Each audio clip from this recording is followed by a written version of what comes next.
नमस्कार, मैं हूं शम्स ताहिर खान। फ्रांस की राजधानी पेरिस में सबसे बड़ा आतंकवादी हमला हुआ है। इतना बड़ा आतंकवादी हमला कि फ्रांस दहल गया और उसकी याददाश्त इसे दूसरे विश्व युद्ध के बाद सबसे घातक हमला बता रही है। इस हमले में कम से कम 6 जगहों पर 150 से ज्यादा लोगों की जानें चली गई। इस बात से भी बड़ा यह हमला सबसे खूंखार आतंकवादी संगठन आईएस के बढ़ते असर का लक्षण दिख रहा है। फ्रांस के राष्ट्रपति ने भी इस बात का ऐलान कर दिया है कि यह हमला आईएस ने ही किया है।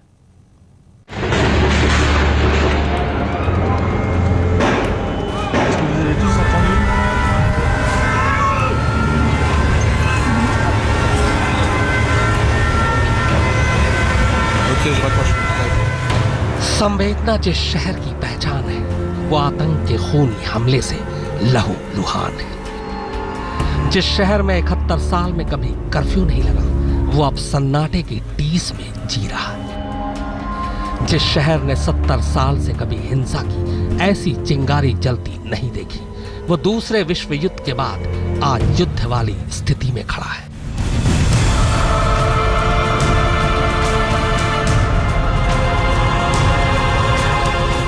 वो शहर पेरिस है, फ्रांस की राजधानी।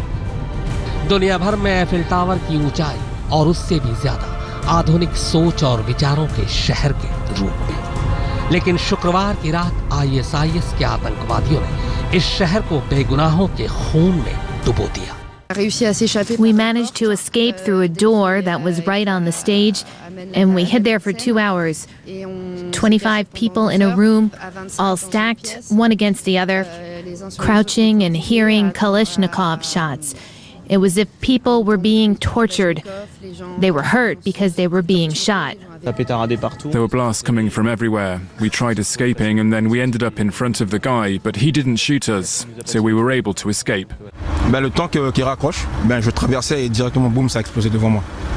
Donc tout est parti en éclats, j'ai ressenti les projectiles et tout, et moi je suis parti, j'ai carrément voltigé. Je suis tombé, je me suis relevé, et c'est là que vous m'avez vu aussi, là-bas vous étiez déjà en coin. Donc voilà, ça c'est le portable qui a pris le coup, mais c'est ce qui m'a sauvé.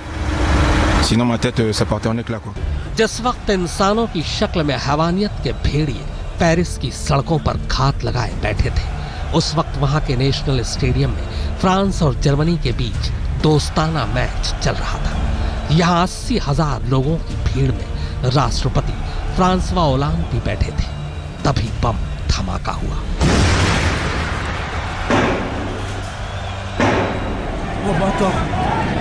अफरा तफरी much गई, लेकिन राष्ट्रपति ने हिम्मत दिखाई और वो मैदान में आ गए। माहौल को संभालने की कोशिश की। तब तक पेरिस पुलिस एक्शन में आ चुकी थी, लेकिन बगदादी के आतंकवादी पहले से ही एक्शन में थे। एक साथ पेरिस के 6 ठिकानों पर मौत के सौदागर मौत बांट रहे थे। So that we can neutralize the terrorists and secure all areas that could be affected. J'ai également demandé. I also asked for reinforcements from the military. C'est une terrible épreuve. This is a terrible event that has once again come upon us. We know where the threat is coming from. We know who the criminals are. We know who the terrorists are. शुक्रवार की रात तो weekend होने के चलते लोगों के लिए मौज मस्ती और देर तक घूमने फिरने की रात थी।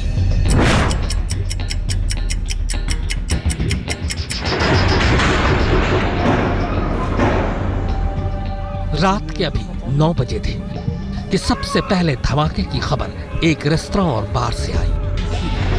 चश्मदीदों के मुताबिक हथियारों से लैस आतंकवादी अंधाधुंध फायरिंग कर रहे थे। लोग इधर उधर भागने लगे और जब तक कुछ समझ पाते तब तक काफी देर हो चुकी थी।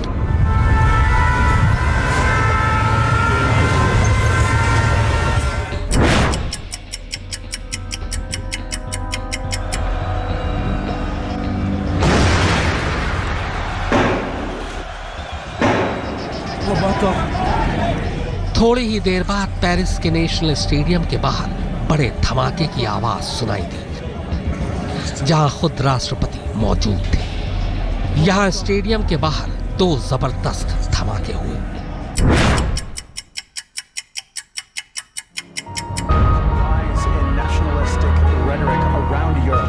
इसी बीच एक कंसर्ट हॉल पर आतंकवादी हमले की खबर आ गई।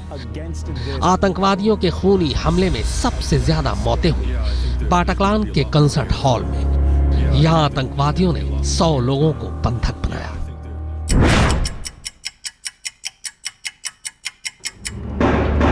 ठीक 11 मिनट बाद कंसर्ट हॉल में निहत्थे लोगों पर मशीन गन और AK-47 की गोलियां बरसने लगी। कंसर्ट हॉल में भगदड़ मच गई। पेरिस ने सोचा न था कि उसका सुनहरा इतिहास बेगुनाहों के खून से लाल हो जाएगा। हमले के तुरंत बाद फ्रांस में इमरजेंसी का ऐलान कर दिया गया। फ्रांस की सभी सीमाएं सील कर दी गई। फ्रांस की सेना को अलर्ट कर दिया गया। पेरिस की मेट्रो लाइन को बंद कर दिया गया और लोगों से अपील की गई कि वो अपने अपने घरों में ही रहें। पेरिस में हुए आतंकवादी हमले की जिम्मेदारी ISIS ले चुका है। चश्मदीदों का कहना है कि आतंकवादी फायरिंग करते हुए चिल्ला रहे थे कि यह हमला सीरिया के लिए है। इस आतंकवादी हमले ने ISIS का सबसे क्रूर और निर्मम चेहरा दुनिया के सामने ला खड़ा किया है। आज तक ब्यूरो। स्थानीय लोगों की जुबान बोलना, उनमें घुल मिल जाना और फिर हमला बोल देना। पेरिस में आतंक के इसी मोडस ऑपरेंडी को ISIS के आतंकवादियों ने आजमाया। यह हमला बहुत कुछ वैसा ही था जैसा 7 साल पहले हिंदुस्तान ने मुंबई में झेला था। मुंबई में 10 आतंकवादी सरहद पार से आए थे। पेरिस में 8 आतंकवादी उसी अंदाज में दाखिल हुए। पेरिस तो वैसे ही अपनी नजाकत और नफासत के लिए दुनिया भर में मशहूर है। वहां बाटाक्लान कंसर्ट में अमेरिकी band eagles of death metal group का कार्यक्रम चल रहा था, जहां 1,500 लोग मौजूद थे। तभी AK-47 लेकर आतंकवादी घुसे और अंधाधुंध फायरिंग कर दी, जिसमें 100 से ज्यादा लोगों की जान चली गई। इस बीच 4 आतंकवादी वहां मारे भी गए। 3 ने खुद को उड़ाया, 1 को पुलिस ने। दूसरी तरफ आतंकवादियों ने नेशनल स्टेडियम के पूरब की तरफ एक जापानी रेस्तरां पर ताबड़तोड़ फायरिंग की, जिसमें कम से कम 18 लोगों की मौत हो गई। रुई बिचा बार कैफे और रेस्तरां में भी फायरिंग हुई। ली पेटी काम्बोज नाम के एक रेस्तरां में भी आतंकवादियों ने फायरिंग की, जिसमें 15 लोगों की जान गई। वहीं बाटाक्लान से करीब 100 मीटर की दूरी पर रुई डी ला फॉन्टेन पर फायरिंग में 35 लोग मारे गए कि उनके निशाने पर खुद राष्ट्रपति फ्रांसवा ओलांद थे। We will be ruthless in our fight because when terrorists are capable of carrying out such atrocities as this, we need to face up to them. France needs to show determination. It needs to come together and stand united. Paris में जिस तरह से आतंकवादी हमले हुए, वो 7 साल पहले मुंबई पर हुए आतंकवादी हमले की याद दिलाते हैं। सिर्फ मौत को लेकर ही नहीं, बल्कि आतंकवादियों के मोडस ऑपरेंडी और तौर तरीके को लेकर भी। मुंबई में हमला करने वाले पाकिस्तानी आतंकवादियों ने सस्ते संसाधनों का इस्तेमाल किया था। ऑटोमेटिक गन और कुछ बम लेकर आए थे। वैसे ही पेरिस में भी आतंकवादी गन और बम लेकर आए। मुंबई में भी आतंकवादी फिदायीन हमलावर थे। पेरिस में भी आत्मघाती हमलावर ही है। दोनों ही जगहों पर आतंकवादियों ने बिल्कुल साधारण नौजवानों को फ्रंट पर रखा, जिनका एक ही काम था, बस मारो और मर जाओ। मुंबई में जिस तरह भीड़-भाड़ और VVIP इलाकों पर आतंकवादियों ने हमले किए थे, वैसे ही पेरिस में भी हुआ। रेस्तरां, कंसर्ट, शो और फुटबॉल मैच वाले स्टेडियम आतंकवाद की भेंट चढ़े। पेरिस फ्रांस की राजधानी है, तो मुंबई को हिंदुस्तान की आर्थिक राजधानी कहा जाता है। बगदादी के आतंकवादियों ने पाकिस्तानी आतंकवादियों की तरह ही अर्थव्यवस्था पर चोट मारी है। हिंदुस्तान में मुंबई और फ्रांस में पेरिस, दोनों ही शहरों की पहचान एक मुक्त समाज की है। मुक्त समाज की उसी नाजुकता पर हाफिज सईद के आतंकवादियों ने मुंबई में चोट की थी। बगदादी के आतंकवादियों ने पेरिस में वही काम किया। मैं ऐसा मानता हूँ कि ये बहुत बुरी घटना हुई है, लेकिन इस घटना से फिर एक बार वैश्विक समुदाय एकत्रित आकर किसी भी प्रकार के आतंकवाद से हम लोग एक साथ मिलकर लड़े। Mr. Fadnavis, have you stepped up security in Mumbai? Have you stepped up security? मैंने आज स्वयं हमारे जो डीजी मिस्टर दीक्षित है उनसे मैंने यहीं से बात की। मैंने उनको कहा है कि पूरे महाराष्ट्र में हम हाई अलर्ट रखें और सारे जो वल्नरेबल स्पॉट्स हैं उनके ऊपर हम लोग निगाह रखें। पेरिस में आतंकवादी हमला भले ही बगदादी और उसके संगठन ISIS ने किया, लेकिन इसकी मुनादी 5 साल पहले अलकायदा के सरगना ओसामा बिन लादेन ने कर दिया था। तब लादेन ने कहा था कि जैसा आतंकी हमला मुंबई पर हुआ है वैसा ही यूरोप में होगा। पेरिस पर आतंकवादी हमला ये बताता है कि आतंकवादियों के लिए बस जगह बदलता है, आतंक का अंदाज नहीं।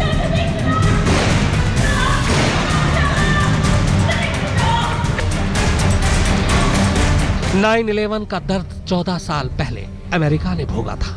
26/11 का दर्द 7 साल पहले हिंदुस्तान ने भोगा था और अब 13/11 का दर्द फ्रांस भोग रहा है। लेकिन आतंकी खतरे का त्रिकोण इससे बड़ा है, पूरी दुनिया इसके जद में आती है। आज तक ब्यूरो। अब सवाल यह है कि सीरिया और इराक में अपनी जड़ें जमा रहे ISIS ने पेरिस को निशाना क्यों बनाया? दरअसल ISIS का सरगना बगदादी सीरिया और इराक में IS के आतंक के खिलाफ फ्रांस की कार्रवाई से जला भुना बैठा है। साथ ही फ्रांस के जरिए IS दुनिया को यह भी दिखाना चाहता है कि उसके आतंक की कोई सीमा नहीं है।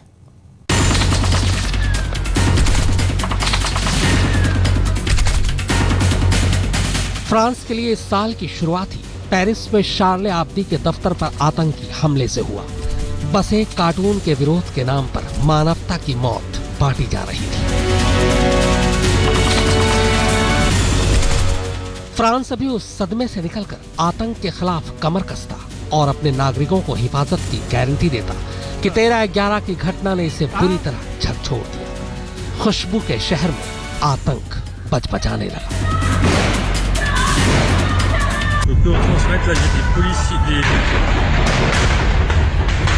सवाल है कि ये सब हुआ कैसे? आखिर क्यों ISIS के खूंखार आतंकवादियों ने पेरिस को ही लहूलुहान किया? कारण नंबर 1, हाल के दिनों में सीरिया में IS के खिलाफ अमेरिकी गठबंधन की सेना में फ्रांस शामिल है।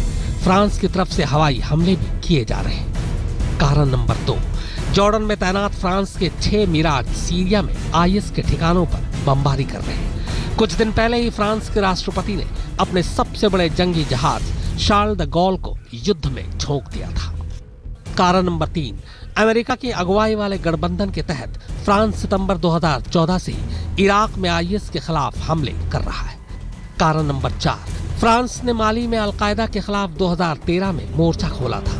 यहाँ उसका मुकाबला अलकायदा के कमजोर पड़ चुके आतंकी ग्रुप इस्लामिक मगरिब से था। 15 दिन पहले ही उसके आतंकवादियों ने फ्रांस पर हमला बोलने की धमकी दी थी। कारण नंबर 5, पेरिस में इस साल के आखिर में जलवायु परिवर्तन पर संयुक्त राष्ट्र का सम्मेलन होने वाला है, जिसमें दुनिया भर के राष्ट्राध्यक्ष आने वाले हैं। अपने आतंकी हमले से IS ने दुनिया तक अपनी धमक पहुंचाने की कोशिश की है।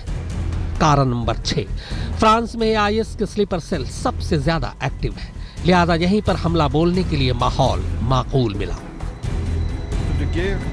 फ्रांसीसी राष्ट्रपति फ्रांसवा ओलांद ने भी साफ शब्दों में कहा कि अगर पेरिस अपनी सभ्यता के सबसे असभ्य और बर्बर दौर से गुजर रहा है तो इसमें यहाँ के कुछ लोगों की भी मिली भगत हो सकती है।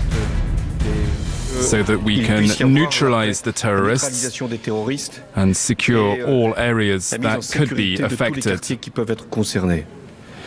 J'ai également demandé.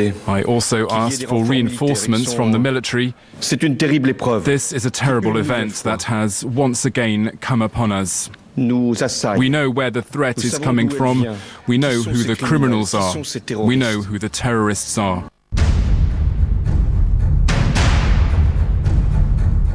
आपको 14 साल पहले न्यूयॉर्क के ट्विन टावर पर हुआ वो आतंकी हमला तो बखूबी याद होगा, जिसे 9/11 के नाम से याद रखा जाता है। आतंक के खिलाफ अमेरिका की उसी लड़ाई को जिंदा रखने के लिए अमेरिका भी फ्रांस के साथ खड़ा है।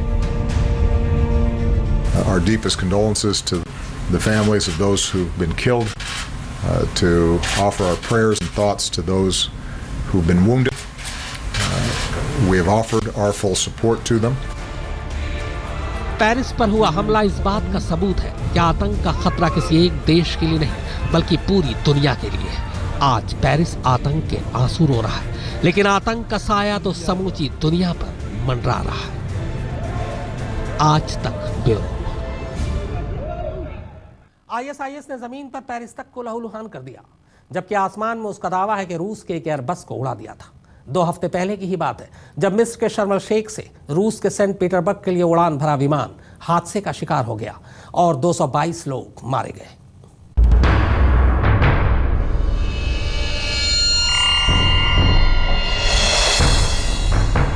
एक 30,000 फीट की ऊंचाई पर रूस की एयरबस जब 2 हफ्ते पहले हादसे का शिकार हुई तो सामने आईएसआईएस आया। उसने तुरंत ये दावा किया कि रूसी विमान को उसी ने ही मिसाइल से मार गिराया। उसने एक वीडियो भी जारी किया। हालांकि उस पर सवाल उठ रहा है कि क्या आईएसआईएस की मिसाइल इतनी तगड़ी है कि 31,000 फीट की ऊंचाई पर किसी विमान को मार गिराए।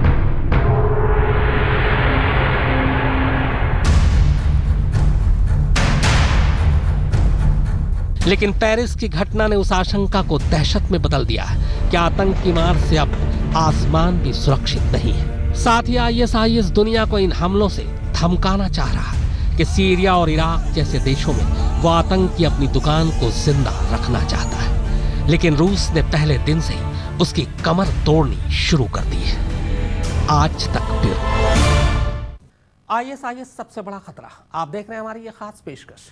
आईएसआईएस ने इराक और सीरिया दोनों को लहूलुहान कर रखा है, लेकिन मिडिल ईस्ट के मुल्कों की यह तपिश अब हिंदुस्तान तक में महसूस की जाने लगी है। जी हां, इराक में आईएसआईएस की तरफ से लड़ने के लिए जहां कई हिंदुस्तानी इराक जा चुके हैं, वहीं कई ऐसे भी हैं जो अपनी बारी का इंतजार कर रहे हैं। आतंक की गन पेरिस में चली, आतंक के धमाके पेरिस में हुए, लेकिन खतरे से 7400 किलोमीटर दूर हिंदुस्तान में सुनाई पड़ी। जैसे ही पेरिस बेगुनाहों के खून से रंगा, हिंदुस्तानी सुरक्षा एजेंसियां और खुफिया एजेंसियां अलर्ट हो गई, आईएसआईएस के खतरे को भांपते हुए।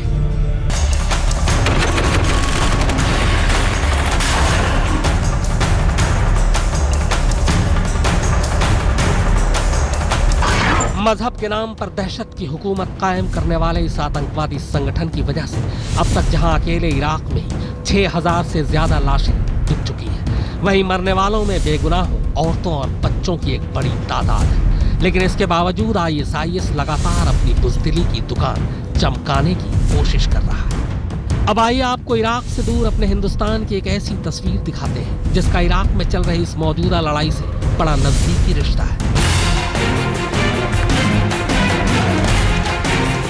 ये तस्वीर है पुणे में 10 जुलाई को फराशखाना इलाके में हुए इस लो इंटेंसिटी ब्लास्ट की। जी हाँ, उस ब्लास्ट का जिसमें किसी की जान तो नहीं गई, लेकिन जब पुलिस और खुफिया एजेंसियों ने इसकी तफ्तीश शुरू की तो इसके तार सीधे इराक और वहां चल रही लड़ाई से जुड़ गए। पहली नजर में इस बात पर यकीन करना भी मुश्किल लगता है, लेकिन इस ब्लास्ट से जुड़े पहलुओं को खंगाल रही खुफिया एजेंसियों को तफ्तीश के दौरान जो कुछ पता चला वो चौंकाने वाला है। सूत्रों की माने तो हिंदुस्तान के कई नौजवान ऐसे हैं जो इराक और सीरिया में मौत का तांडव मचा रहे आईएसआईएस की मदद करने इराक जा पहुंचे। पुणे ब्लास्ट की तफ्तीश के सिलसिले में जो बात सामने आई, लगभग वही बात मुंबई के नजदीक ठाणे के रहने वाले 4 परिवारों ने भी देर सवेर साफ कर दी, जिनके लड़के आईएसआईएस की जंग में शामिल होने के लिए हिंदुस्तान से बाहर जा चुके थे। लेकिन यह आईएसआईएस के इंडिया कनेक्शन का इकलौता मामला नहीं था, बल्कि आईएसआईएस के इंडिया कनेक्शन की बात तब और साफ हो गई जब पिछले 15 सितंबर को यूएई ने 4 ऐसे हिंदुस्तानियों को गिरफ्तार कर भारत सरकार के हवाले किया जिन पर आईएसआईएस से ताल्लुक रखने का शक था। ठीक इसी तरह कुछ वक्त पहले यूएई से ही 37 साल की एक औरत अफशा जबी उर्फ निकी जोसेफ को भी सुरक्षा एजेंसियों ने धर दबोचा था, जो वहां रहकर आईएसआईएस के लिए नौजवानों और खासकर लड़कियों को बरगला रहे थे। जनवरी में खुफिया एजेंसियों ने हैदराबाद के एक नौजवान सलमान मोइनुद्दीन को पकड़ा था जब वो सीरिया में जारी जंग में शामिल होने के लिए दुबई और तुर्की के रास्ते यहां से उड़ान भरने जा रहा था। इससे पहले दिसंबर 2014 में 24 साल के इंजीनियर मेहंदी मसरूफ विश्वास को भी सुरक्षा एजेंसियों ने बेंगलोर से आईएसआईएस के लिए सोशल मीडिया पर प्रचार करने के इल्जाम में पकड़ा था, जबकि मुंबई से इराक और सीरिया में आईएस के लिए लड़ने गए 4 नौजवानों में से एक की मौत की खबर भी बाद में सामने आ गई। लेकिन मामला इतना भर नहीं है। देश के गृह मंत्री राजनाथ सिंह बेशक हिंदुस्तान को ISIS से महफूज बता चुके हों, लेकिन जानकारों की माने तो श्रीनगर के अलगाववादी प्रदर्शनों के दौरान ISIS के झंडे लहराए जाने के मामले को हल्के तौर पर नहीं लिया जा सकता। उधर अब खुफिया एजेंसियों के हवाले से नई खबर यह है कि बांग्लादेश और मालदीव जैसे मुल्कों में ISIS की जड़ें जमाने की शुरुआत कर दी गई है। ऐसे में कहा जा सकता है कि सीरिया में बेशक रूस ISIS के दांत खट्टे कर रहा हो, खतरा अभी टला नहीं है। आज तक ब्यूरो। 15 दिन पहले रूसी यात्री विमान बीच आसमान में फट पड़ा और उसमें सवार क्रू मेंबर समेत तमाम 222 मुसाफिर मारे गए थे। इस हादसे की जिम्मेदारी भी IS ने ली थी और कहा था कि सीरिया में यह रूसी हमले का बदला था। लिहाजा अब ISIS से बदला लेने के लिए रूस ने भी अपने हमले और तेज कर दिए।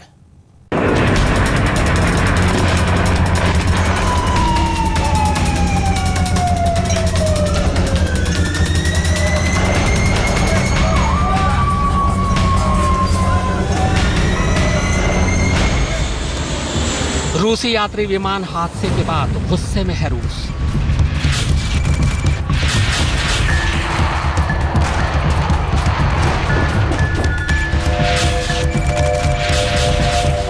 हादसे का बदला लेने के लिए ISIS पर ताबड़तोड़ हमले।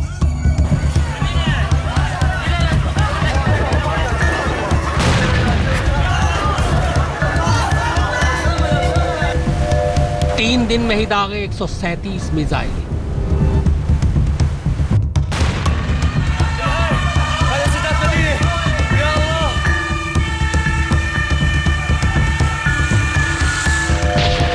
$400 से ज्यादा IS ठिकाने तबाह।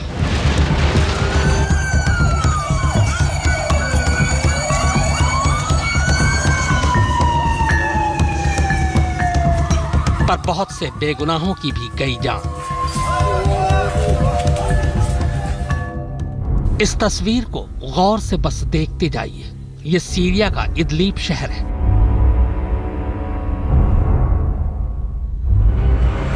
कहते हैं कि यहां ISIS के कई ठिकाने हैं। अब उन्हीं में से एक ठिकाने पर कैमरा रुका हुआ है।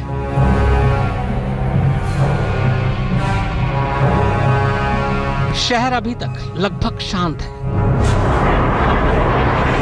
पर तभी अचानक पूरी रफ्तार से एक मिसाइल ऊपर से आकर इस बिल्डिंग पर गिरती है। ये देखिए।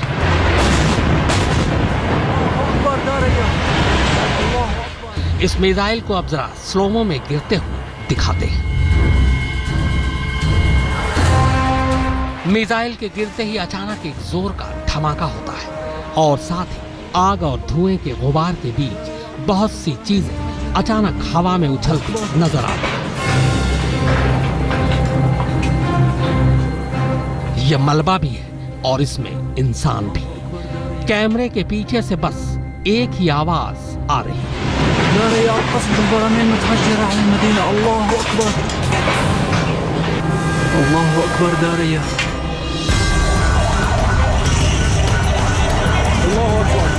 अब आइए जरा दूसरे कैमरे से दूसरी तस्वीर देखते हैं। यह सीरिया का वही इदलीब शहर है और शहर का वही इलाका जहां अभी अभी मिसाइल गिरा है। ये तस्वीरें शहर के अंदर से ली गई हैं। आसमान से मिसाइल गिरने के बाद इस इलाके का क्या हाल हुआ है ये देखिए। घर घर में लाशें और जख्मी लोग, जगह जगह आग अब भी लगी हुई है। लोग बदहवास भाग रहे हैं, कुछ अस्पताल की तरफ तो कुछ मलबे में अपनों को तलाशने, तो बाकी जान बचाने के लिए। ये एक मंजर, ये एक तस्वीर बानगी भर है उन हमलों की जो पिछले 3 दिनों से रूस सीरिया के अलग अलग शहरों पर कर रहा है। इन 3 दिनों में रशियन जेट ने आसमान से 137 निशाने साधे और ISIS के कुल 448 ठिकानों को तबाह कर दिया।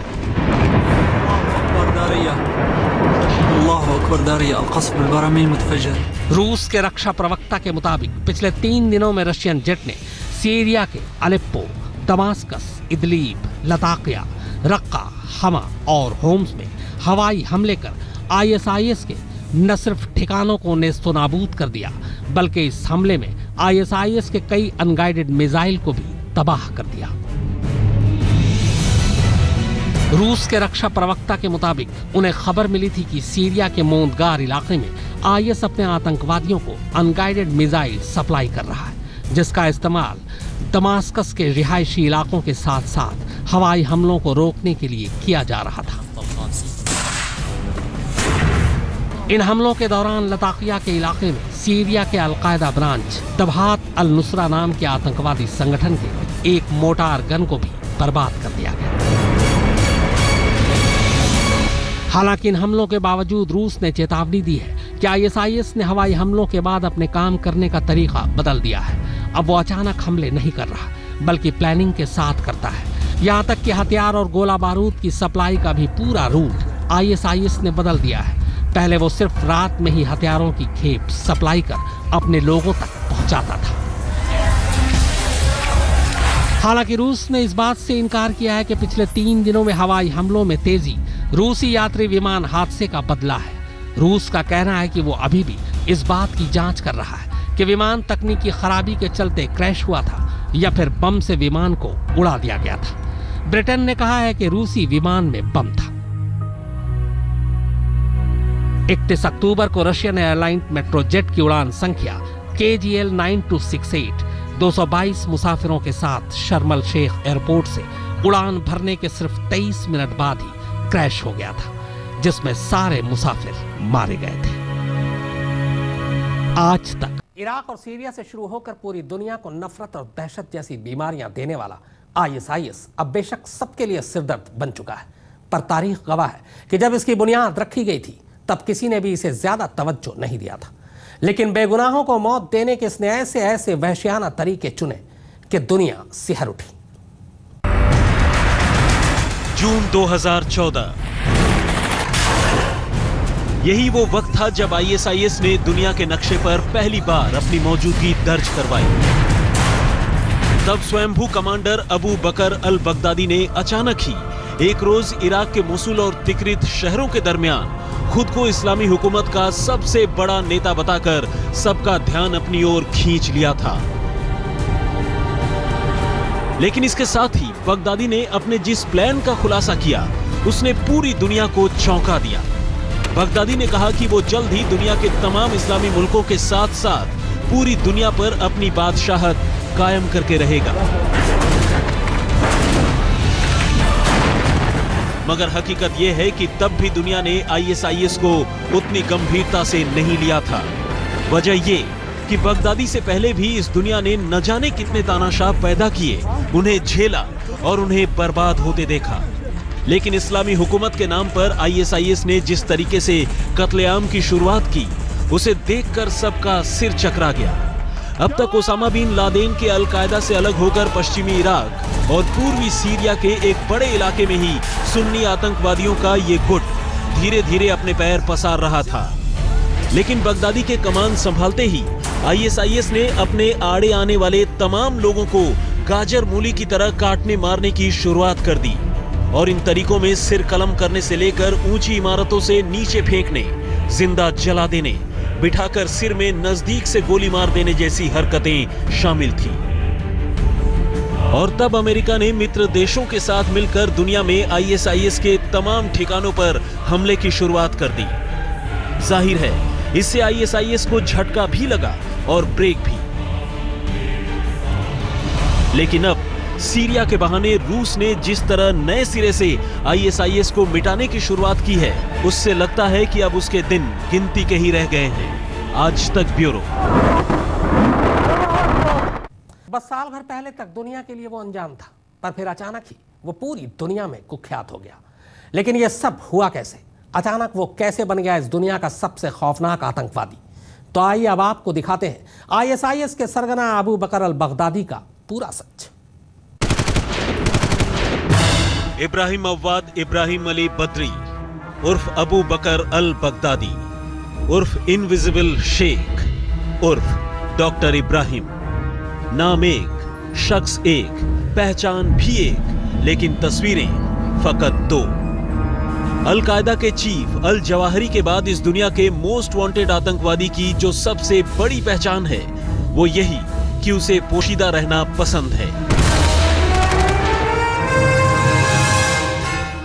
लेकिन नकाब के पीछे रहकर भी इस शख्स ने अब तक जो कत्लो गारत मचाई है उसके बारे में सुनकर ही रोंगटे खड़े हो जाते हैं। जी हां, यही वो शख्स है जिस पर इराक और सीरिया समेत कई मुल्कों में बरपे मौजूदा कहर के मास्टरमाइंड होने का इल्जाम है। दूसरे लफ्जों में कहें तो ये अबू बकर अल बगदादी ही है जिसकी रहनुमाई में ISIS के आतंकवादी दुनिया को नेस्तोनाबूद करने में जुटे हैं।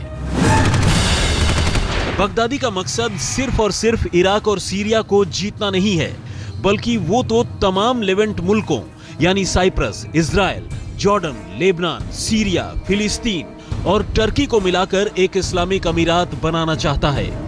बगदादी के बारे में यह कहा जाता है कि वो 2 बार अमेरिकी हवाई हमले में बुरी तरह जख्मी हो चुका है, लेकिन हकीकत यही है कि अब तक उसकी मौत की खबर सामने नहीं आई है। ऐसे में बगदादी का खौफ अब भी दुनिया का पीछा कर रहा है। आज तक ब्यूरो। तो हमारी इस खास पेशकश में फिलहाल इतना ही, मगर आज तक पर खबरों का सिलसिला लगातार जारी है।